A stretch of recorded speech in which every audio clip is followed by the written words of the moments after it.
Naku, baka mamaya dahil sa sinabi mong yan, masiba ka. Alam mo naman, paano kaya i-deny ito nung palengkera dyan sa Malacanang? Alam mo ibig sabihin ito? Yung mga sa stocks, yung sa stock market yung kanilang investment, ayaw na nila, binebenta na nila ng mababa. Nagkakalugihan na, ika nga. Hindi. Magandang araw po sa inyo mga banateras. Ako po si Banat Girl. Ito po mga banateras, panoorin natin ito at sabay-sabay po tayong mag-react sa comment section. Alright, panoorin na po natin ito mga banateras. Mag-comment po kayo sa comment section at huwag po ninyong kalimutan mag-subscribe, i-like at i-share ang ating video. I am not Filipino for nothing. Mahalin po natin ang Pilipinas. Ito na po. At pag itong mga ito bumagsak, syempre wala nang nag-i-invest sa amin. Wala na, hindi na makakapagpatuloy yung aming kumpanya. Magsasara yan. Maraming mawawala ng trabaho. Marami na namang magiging mamamakla dyan. Hanak ng hayop. Gago! Marami namang dadami na namang mga walker dyan. Ako po. Gago! Pagpasensya nyo na mga kababayan, inuubo-ubo pa tayo. Hindi totoo. Dahil dyan, dadami na naman ng krimen. Gago! Ano yan tandaan ninyo, konektado yan. Pagka nawala ng trabaho mga tao, nawala ng pagkakakitaan, gagawa ng pagkakitaan niya. Marami dyan, kakapit sa patalim. Iba-iba nga lang yung patalim. Yung iba saba. Yung iba talagang patalim ang kakapitan nila, di ba? Yun ang mangyayari dyan. At alam mo, hindi tama, hindi to maganda. Di ba? Bakit to? Dahil sa korupsyon. Eto pa, may papakita pa ako sa inyo Isa pa pong sabi ko nga nung lang ho ito, kagahapon lamang ho ito. Nung tayo po ay pumunta sa bangko para mangutang. Utang talaga no. Hindi para eto'y apektado tayo mga mamamayan na dito. Ako kasi, alam mo yun, tayo po nag-aaral-aral po tayo ng mga investment, nag-aaral tayo paano mag-ipon, di ba? Kasi yan ang sa atin ng ating mga magulang, matuto tayong mag-ipon, matuto tayong pangalagaan ng ating future. Aba, meron ako nakita at tinanong ko na rin ito, yan sa BPI Sabi, advisory on large value cash transaction. Sabi, effective October 4, meron daw nilabas ang BSP, Circular Number 1218, Series of 2025. Customer with large cash out transaction exceeding 500,000 will be required to present additional document or proof of legitimate business purpose.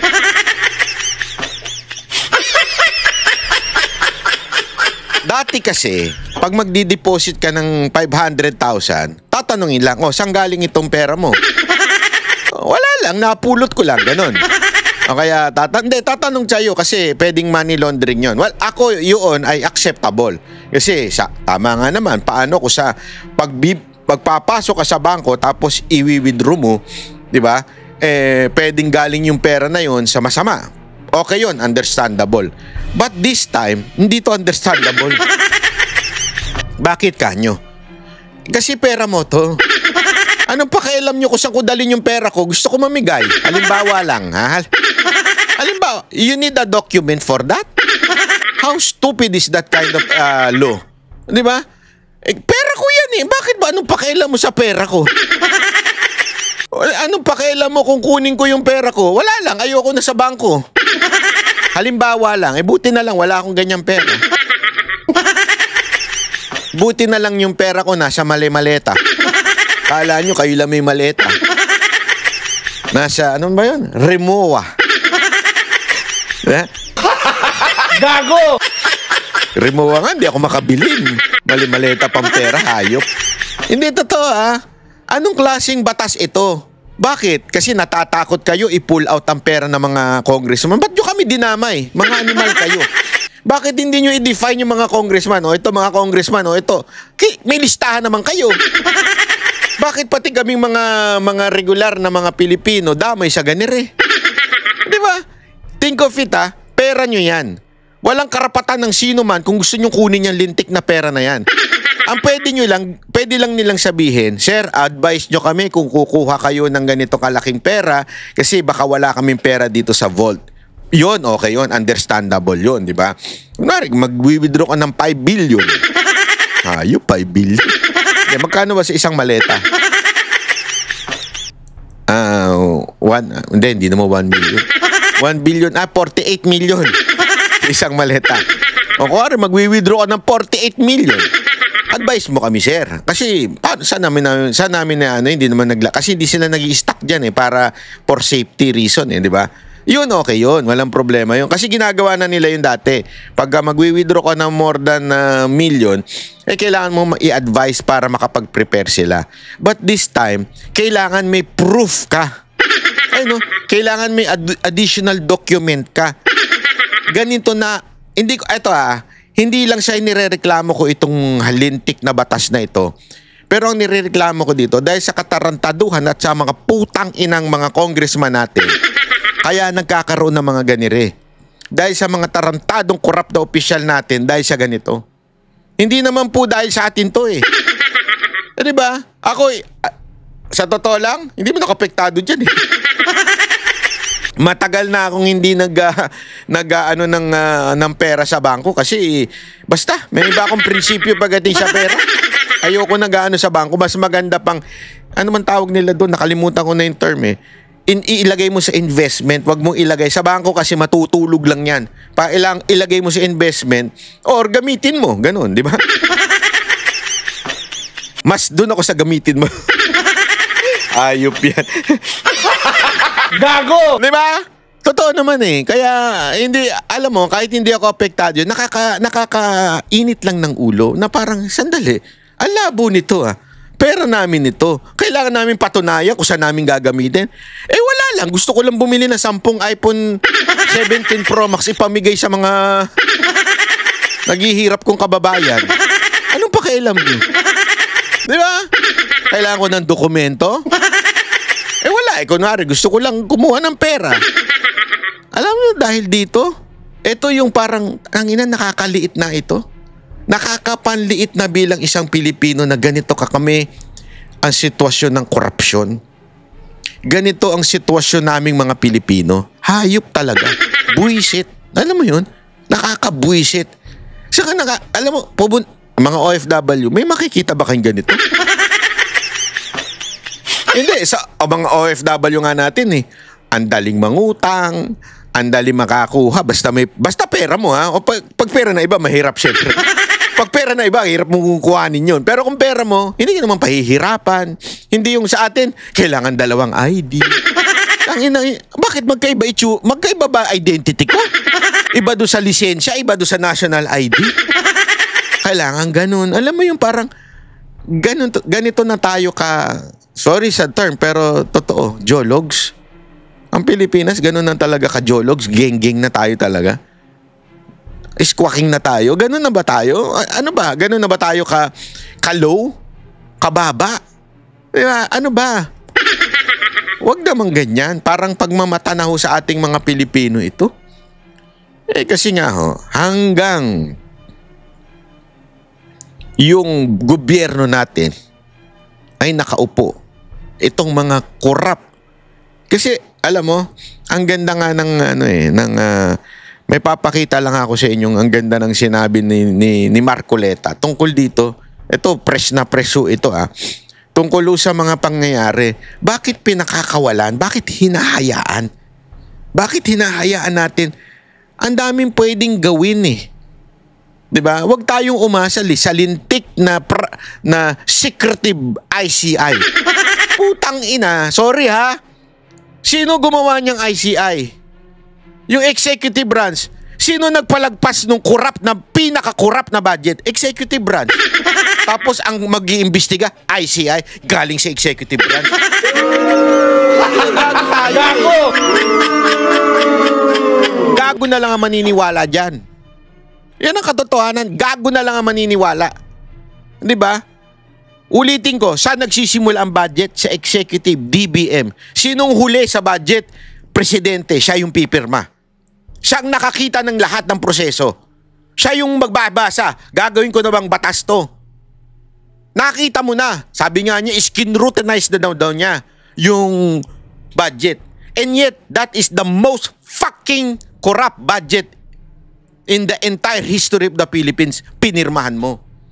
Tapos ngayon sasabihin mo, gagawa ako ng isang ICI, gagawa ako ng isang organisasyon na mag-iimbestiga ng korupsyon. Tara na.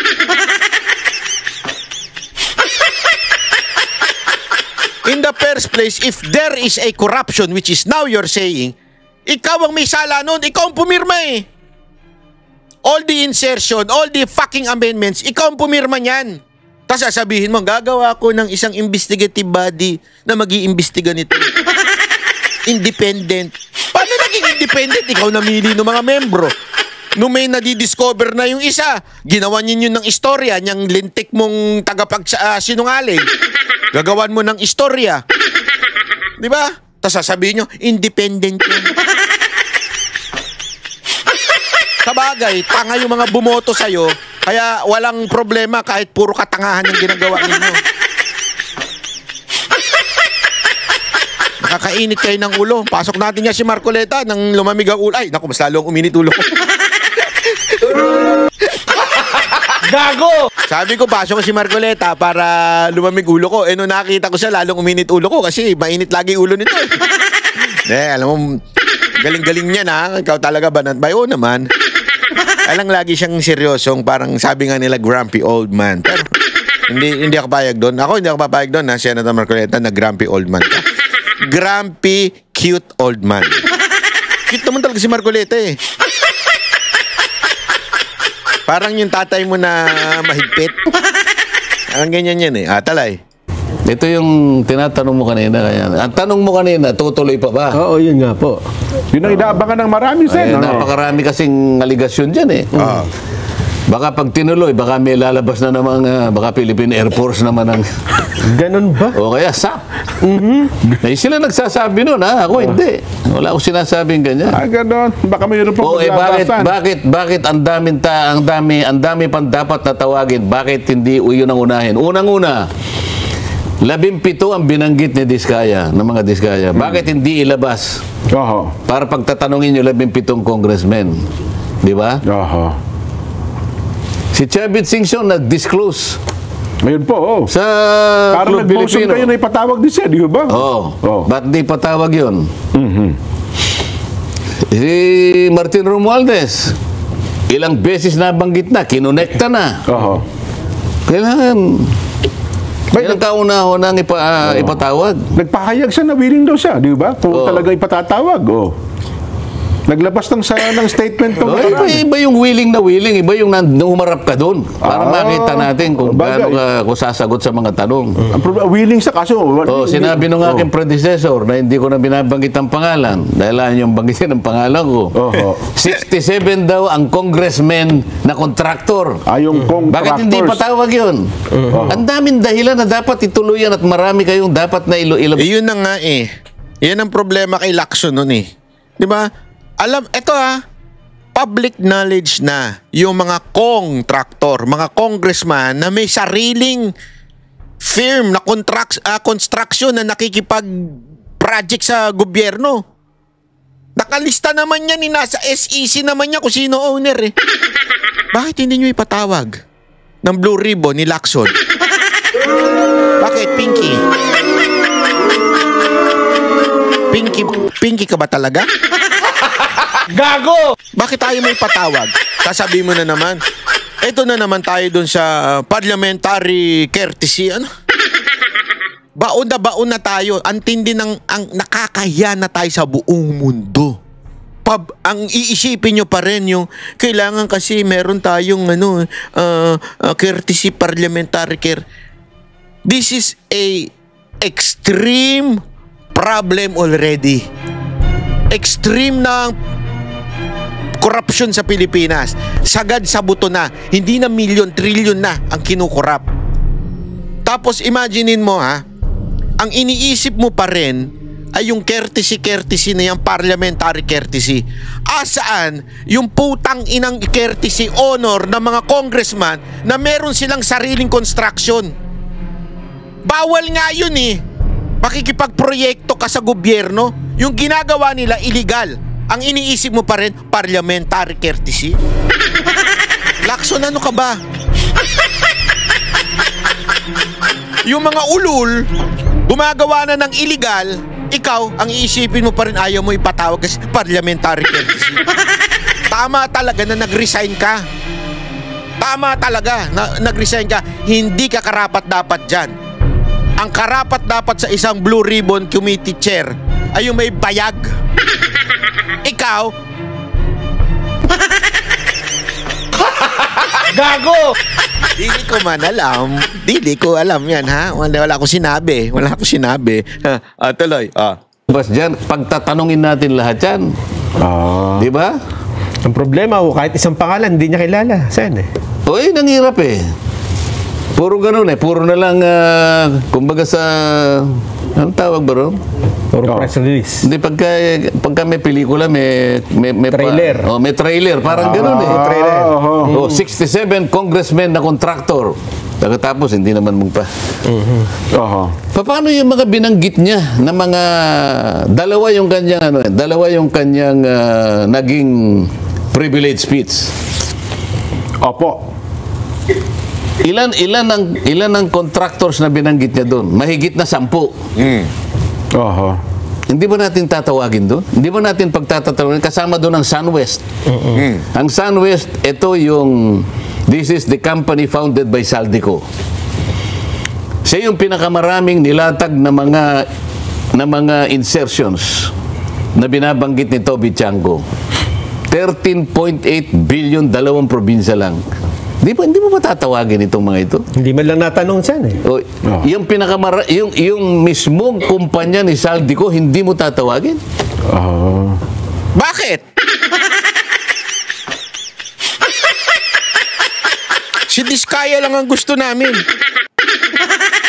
Siya ang gusto namin i-DN. Siya yung nagbanggit kay Romualdez Gago! Kaya kailangan namin siyang i-DN.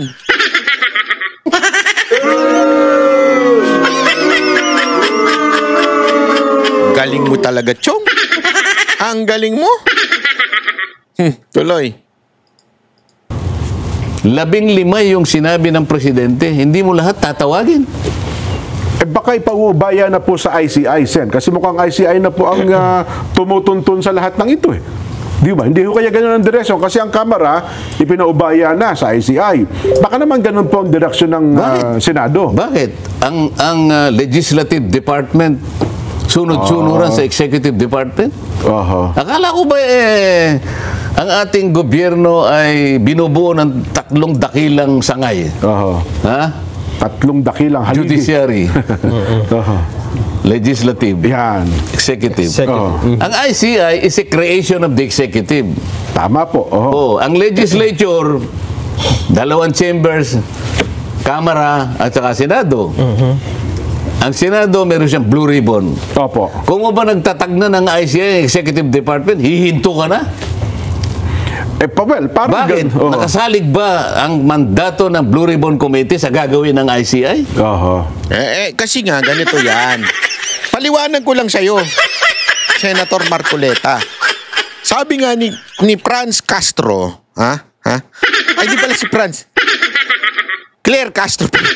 Pareho kasi sila na ugali. Sabi ni Claire Castro, ang pagpili ng speaker ay independent. Okay?